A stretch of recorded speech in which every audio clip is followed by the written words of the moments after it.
Allez, bonjour à toutes et à tous. Aujourd'hui, on s'attaque à un gros morceau, un chapitre vraiment essentiel pour le brevet, les changements climatiques.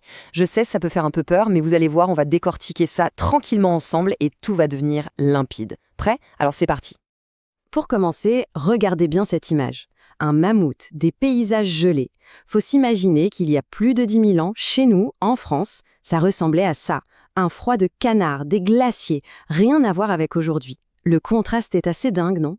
Et ça, ça nous amène directement à notre question du jour. Comment est-ce possible que le climat ait changé à ce point? Et surtout, qu'est-ce qui se passe exactement aujourd'hui avec ce fameux réchauffement dont on nous parle tout le temps? C'est ça l'enquête qu'on va mener ensemble. Pour y arriver, notre plan de route est super simple. Premièrement, on va comprendre le mécanisme de base, la machine en quelque sorte, c'est l'effet de serre. Deuxièmement, et ça c'est crucial, on va maîtriser la méthode infaillible pour analyser le graphique qui tombe tout le temps au brevet. Et pour finir, on fera un bilan express avec tout ce qu'il faut avoir en tête pour le jour J. Ok, on entre dans le vif du sujet. Pour piger le changement climatique, la toute première brique, le truc de base à comprendre, c'est ce qu'on appelle l'effet de serre. Alors attention, l'effet de serre, à la base, c'est un phénomène complètement naturel et même, c'est vital. Sans lui, il ferait en moyenne moins 18 degrés Celsius sur Terre. Autant dire qu'on se les gèlerait. C'est un peu comme si la Terre avait une couverture naturelle qui la garde au chaud. Le problème, c'est quand cette couverture devient, disons, beaucoup trop épaisse. Ce schéma, il est parfait pour comprendre comment ça marche. Suivez avec moi. D'abord, le Soleil envoie son énergie, ses rayons, vers la Terre. Une partie repart direct dans l'espace.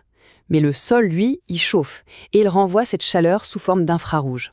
Et c'est là que les gaz à effet de serre entrent en jeu. Ils agissent comme un couvercle. Ils piègent une partie de cette chaleur et la renvoient vers le sol. Et le résultat, la température grimpe. Mais c'est qui, au juste, ces fameux gaz?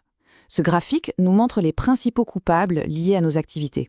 Et là, on voit tout de suite qu'il y a deux stars. Le dioxyde de carbone, le fameux CO2, et le méthane. Regardez bien, à eux deux, ils représentent plus de 90% de ces émissions. C'est énorme. Et d'où ils sortent, ces gaz? Eh bien, de nous, de nos activités. Ce graphique, il est limpide.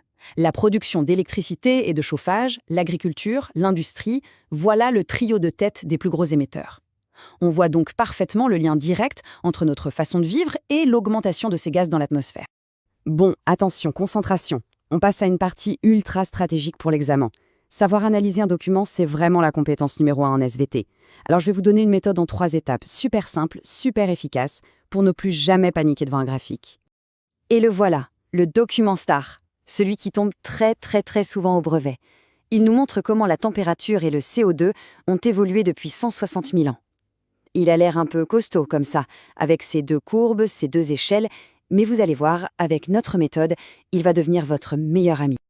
Et là voilà notre méthode magique. C'est tout simple, retenez bien ça. 1. Lire. 2. Décrire. 3. Mettre en relation. LDR. C'est un réflexe à avoir. Si vous suivez ces 3 étapes dans l'ordre, c'est impossible de se tromper. Allez, on l'applique tout de suite. Étape 1. Je lis.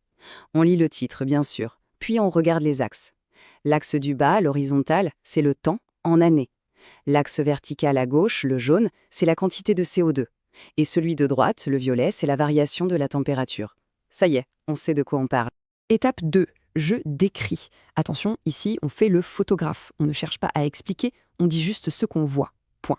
Par exemple, je vois que la courbe de CO2, la jaune, monte et descend. Elle a des hauts et des bas. Et je vois que la courbe de température, la violette, fait pareil. Elle monte et descend aussi.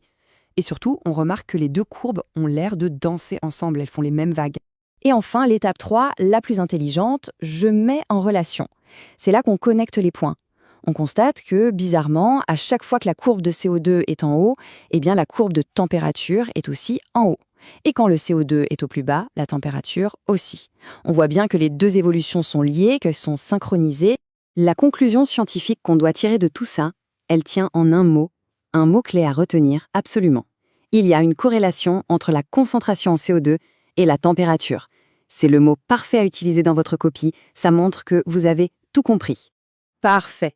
Maintenant qu'on a compris comment ça marche et qu'on a la preuve scientifique sous les yeux, on peut regarder d'un peu plus près les conséquences bien réelles de ce réchauffement et, bien sûr, les solutions possibles. Une des conséquences les plus directes et les plus faciles à visualiser, c'est la montée du niveau des océans. Pourquoi? Parce que les glaciers fondent, Et aussi parce que l'eau plus chaude prend plus de place, elle se dilate. Cette simulation, elle montre l'impact que pourrait avoir juste un petit mètre d'eau en plus sur nos côtes. Ça devient tout de suite très concret. Mais il n'y a pas que les côtes qui sont touchées, loin de là. Le réchauffement, ça bouscule toute la biodiversité. On pense souvent à l'ours polaire, et c'est un symbole très fort. Son terrain de chasse, la banquise, est littéralement en train de fondre sous ses pattes. Mais en réalité, ce sont des écosystèmes entiers qui sont menacés. Alors, face à ça, on fait quoi? On peut agir à notre échelle. Cette liste, ce sont des éco-gestes, des petites choses du quotidien. Ça peut paraître une goutte d'eau, mais imaginez ces gestes multipliés par des millions, des milliards de personnes, là, ça commence à avoir un vrai impact pour réduire nos émissions de gaz à effet de serre. Et puis, il y a l'action à grande échelle, celle des pays. Les COP, ce sont de grandes réunions, où les dirigeants du monde entier se mettent d'accord sur des objectifs. La plus célèbre, c'est la COP 21, à Paris, où un objectif a été fixé, tout faire pour que le réchauffement de la planète ne dépasse pas les 2 degrés. On attaque la dernière ligne droite, le sprint final. C'est le moment de tout rassembler et de vous donner les derniers outils pour cartonner à l'épreuve. Considérez ça comme votre fiche brevet express personnelle. S'il n'y avait qu'une seule chose à retenir visuellement, ce serait ça. Ce schéma bilan est génial. Il résume tout. On y voit les climats du passé, le climat actuel où les activités humaines boostent l'effet de serre et les climats du futur qui dépendent de ce qu'on va décider de faire. Essayez de mémoriser sa logique, sa structure. Et voici la fiche de révision ultime. À gauche, les notions clés qu'il faut absolument maîtriser. Et à droite, tout aussi important, les erreurs classiques à ne surtout pas faire. Par exemple, ne jamais confondre la météo d'aujourd'hui avec le climat sur 30 ans. Et attention à la formulation. Le CO2 ne crée pas de la chaleur, il piège la chaleur qui est déjà là. C'est une nuance qui change tout. Et je termine avec un conseil en or, un vrai conseil de pro pour le brevet. Chaque fois que vous répondez à une question avec un document, commencez votre phrase par la formule magique « D'après le document, je vois que… » Ça montre direct au correcteur que vous ne sortez pas ça de votre chapeau, que vous vous basez sur des preuves. C'est un réflexe qui rapporte des points, croyez-moi. Et voilà, on a fait le tour complet de ce chapitre. Le mécanisme de l'effet de serre est compris, la méthode d'analyse est dans la poche, et vous avez toutes les clés pour réviser. La science, elle, nous donne les faits. La dernière question, elle, nous est posée à tous. Maintenant qu'on sait tout ça, qu'est-ce qu'on choisit de faire pour notre futur? Merci beaucoup pour votre attention et surtout, bonne révision.